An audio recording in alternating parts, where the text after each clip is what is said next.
एक एक्सपेरिमेंट में एक शीशे के जार को लिया गया और उसके अंदर कुछ फ्लीज को डाला गया। उसके बाद उस जार को ऊपर से बंद कर दिया गया। 3 दिन तक जार को ओपन नहीं किया गया। 3 दिन बाद जब जार को ओपन किया गया तो जार ओपन होने के बावजूद वो फ्लीज जार से बाहर आने की कोशिश नहीं कर रही थी। एक्सपेरिमेंट से ये पता चला कि अब ये फ्लीज पूरी जिंदगी के लिए इस जार से बाहर निकलने की कोशिश नहीं करेंगी। इवन कि जब ये रिप्रोड्यूस करेंगी, यानी कि जब इनके बच्चे पैदा होंगे, तो वो भी इसी फॉर्मेट को फॉलो करेंगे और जार से बाहर निकलने की कोशिश नहीं करेंगे।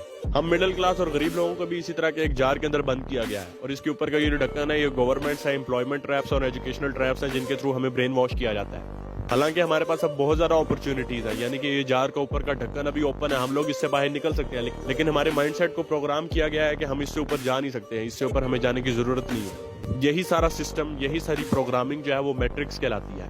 जिस तरह उन फ्लीज को 3 दिन जार में बंद करने के बाद उनके माइंडसेट को प्रोग्राम कर दिया गया था कि अब वो इस जार से बाहर नहीं निकल सकते, इसी तरह हम मिडिल क्लास और गरीब लोगों को भी इसी तरह प्रोग्राम किया गया कि हम जॉब से ऊपर नहीं जा सकते, हमें सिर्फ जॉब करनी है और सर्वाइव करना है।